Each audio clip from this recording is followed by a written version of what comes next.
Bueno, vamos a charlar un poquito con el analista político Rosendo Fraga. ¿Cómo andás, Rosendo? ¿Qué tal, María? Muchas gracias por invitarme. No, gracias a vos.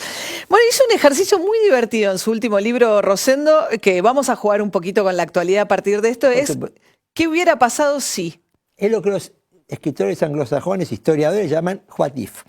¿Qué What hubiera if? pasado? What if, ¿no? ¿Y vale el se puede? Mira, sí, el primer libro de what if fue en 1931, editado en Londres, ¿no? Por ejemplo, a Churchill le encargaron qué hubiera pasado si el general Lee ganaba la batalla de Gettysburg. Y Churchill desarrolló, ¿viste? Un escritor francés, por ejemplo, André Gide, ese momento, qué hubiera pasado si Luis XVI tenía un poquito de firmeza.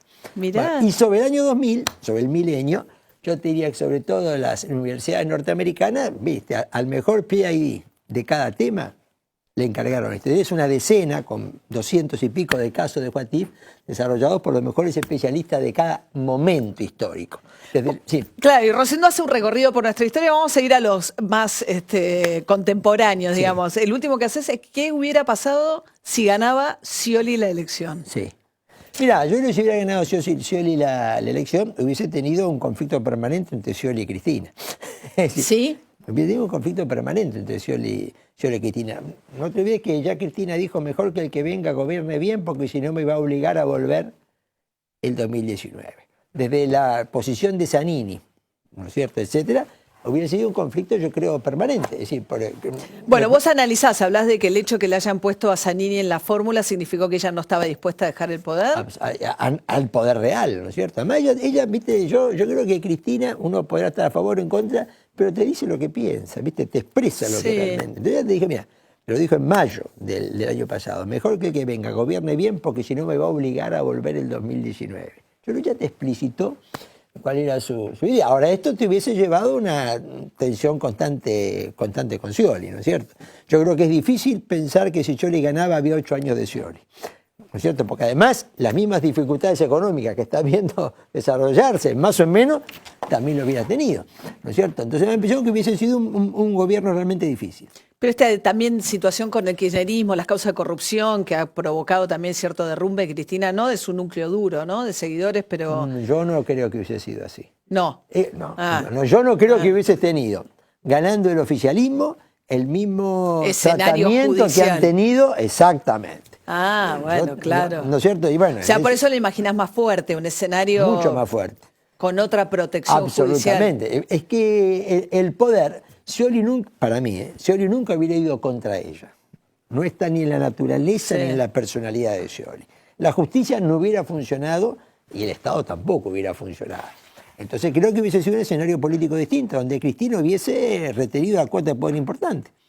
Mirá. Y montó eso. Cuando ella lo pone a Zanini de vice de Scioli. Pase con esa teoría también es por qué se castiga a sí misma poniendo a Aníbal Fernández en provincia de Buenos Aires. Porque creyó si que su ganaba. Plan era ganar. Porque creyó que ganaba. Yo también siempre creí que su plan era ganar. Nunca estuve de acuerdo con los que decían que su plan era perder. Mira, el plan ganar empezó en mayo, nuevamente en mayo para mí, del 2015. Ella convoca a los gobernadores en la Casa Rosada y le dice, bueno, señores, vamos a ganar. Yo voy a conducir la campaña. Le dice, terminen con eso de que yo quiero que gane Macri. Entonces, sí. En mayo. A partir de mayo, ella empieza claramente a jugar a ganar, lo pone a Zanini, arma su jugada en la provincia de Buenos Aires. En fin, me parece que ese es el momento donde ella decide tomar esa estrategia. O sea, estamos en el que hubiera pasado, jugando un ratito con Rosendo, pero nos trae también a la actualidad. O sea, ¿Macri sabía que ganaba? Yo creo que, a mí me parece que las PASO dejaron un escenario incierto. Y las PASO para mí dejaron un Scioli con más posibilidades que Macri. Pero la primera vuelta dio vuelta. A partir de la primera vuelta cambió. A partir de la primera vuelta el candidato más probable pasó a ser Macri. Sí. Pasó a ser Macri. Yo creo que a partir de la primera vuelta, supongo yo que Macri hasta la primera vuelta, ¿no es cierto?, no pensaba que era el candidato probable. A partir de la primera vuelta asumió que era el candidato probable. ¿Y cómo imagina, digamos, cómo ves estos 6 meses primero de Macri? Te traigo ya directamente. Mira, yo te simplificaría en estos términos. Políticamente, Macri está por encima de las expectativas. Económicamente está por debajo de las expectativas. Uno podría pensar que ¿no es cierto?, un gobierno que tiene solo un quinto del Senado, un tercio de la Cámara de Diputados, solo 5 gobernadores, una fuerza nueva. Iba a estar complicado. Iba a estar más complicado de lo que está. Las mayorías en el Congreso han sido abrumadoras, sinceramente. Pero hubiera pensado a la inversa que en materia económica hubiese tenido más resultados, ¿no es cierto?, los que tiene. Porque es un hombre que conoce el mundo empresario, porque ha armado un equipo con muchos empresarios, economistas de prestigio. Yo diría, está por encima de las expectativas en lo político y por debajo de las expectativas en lo económico. Sí, yo decía, el otro día pensaba eso, que políticamente ha sido hábil, o sea, neutralizar por ahí a Moyano, le ha cortado el camino a Hugo Moyano, dio vuelta al Congreso, en las gestiones donde más ha fallado, siendo que él tenía como la promesa de cierta eficiencia en la gestión, bueno, ¿no? A ver, pasa. Por ejemplo, en la gestión de política exterior le ha ido muy bien. Me parece a mí, la gestión de política exterior. Sí, ahora vamos a hablar con José Miguel Vivanco de Human Rights Watch, tema Venezuela. Digamos, la pregunta es si, después voy a charlar con él, si la candidatura de Malcorra a Naciones Unidas no significó que, bueno, que se desviara de algunos objetivos de política exterior Macri. Yo creo que él se movió con mucha rapidez, sí, logró un consenso, una ubicación distinta.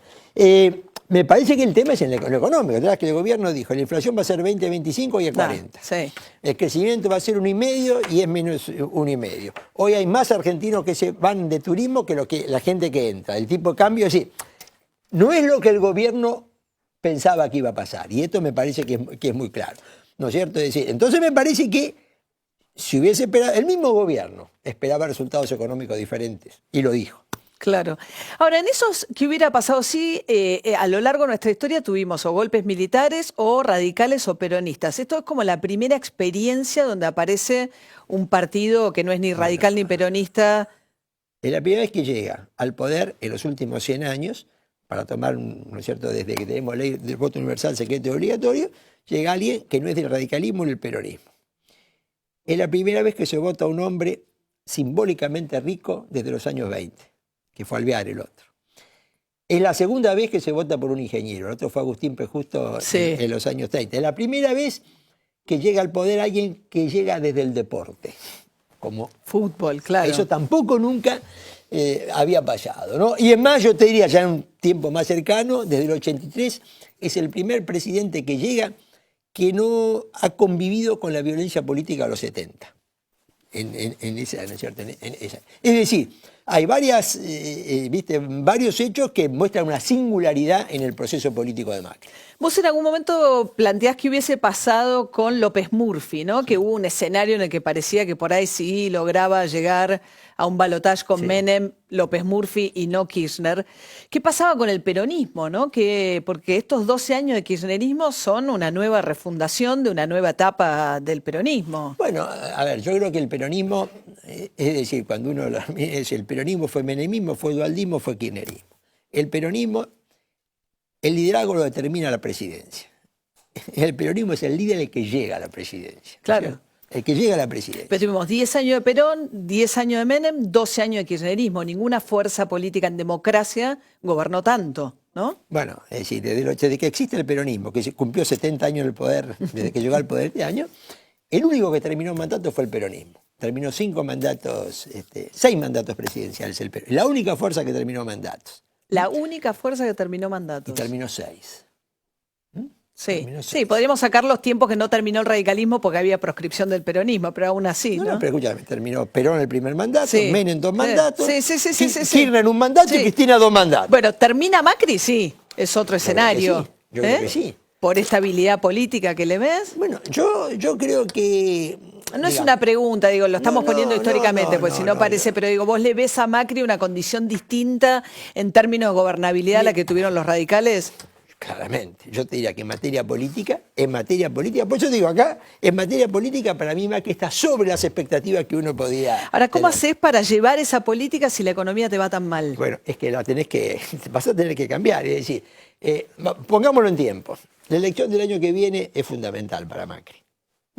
La elección de medio mandato en el caso argentino no te anticipa inevitablemente la elección, pero asigna posibilidades y probabilidades. Esto te marca un tiempo para la economía. Macri necesita que entre abril y octubre del año que viene la gente sienta que la economía está mejor. Más allá de los números. Sí.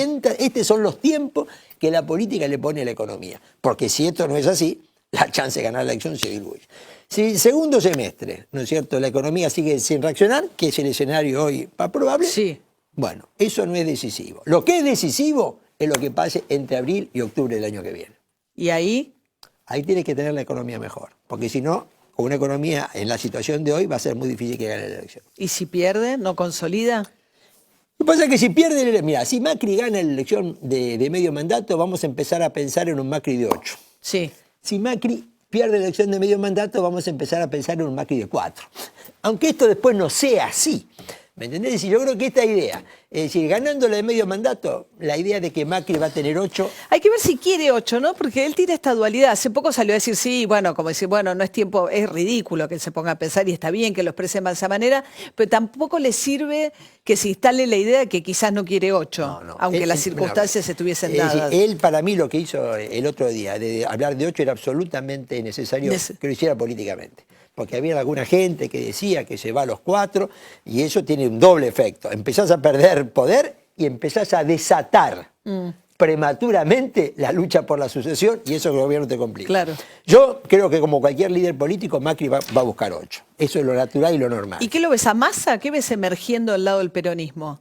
Bueno, yo diría lo siguiente, en la elección de la provincia de Buenos Aires jugó un papel decisivo. Sí, para dividir el voto y permitir... No, es decisivo porque cuando hay elección de medio mandato, ganar o perder es ganar o perder la provincia de Buenos Aires. Y en ese esquema, ¿no es cierto? Bueno, ahí es donde Massa es decir, por eso vos fíjate que Cristina pensaba ser candidata en la provincia, Scioli volver siendo candidato en la provincia, Randazzo si va a ser candidato en la provincia y Massa si va a ser candidato en la provincia, ¿no? Es decir, para el peronismo esto es muy importante porque si el peronismo va dividido, va a volver a dirimir su interna en esa elección. Estarás como Cafiero Herminio Iglesias allá en el año 85.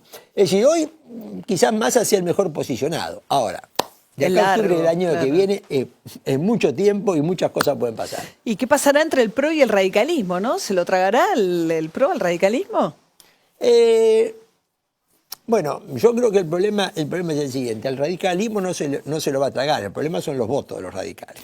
Es decir, el radicalismo es una estructura que como estructura se mantiene. Ahora, el problema son los electorados, ¿no es cierto? Es decir, el radicalismo mantiene una estructura fuerte, son 10 senadores. Pues fíjate que Cambiemos tiene 15 senadores, pero 10 son del radicalismo. Tiene 5 gobernadores, pero 3 son del radicalismo.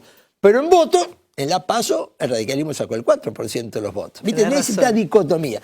El problema de los radicales son los votantes, no la estructura. La estructura se va a mantener. El tema es si los electorados le siguen siendo fieles. Bueno, les recomiendo ¿Qué hubiera pasado si de Rosendo Fraga, que hace todas estas elucubraciones con la historia? Gracias, No, te agradezco mucho, María, por haber estado esta noche con nosotros.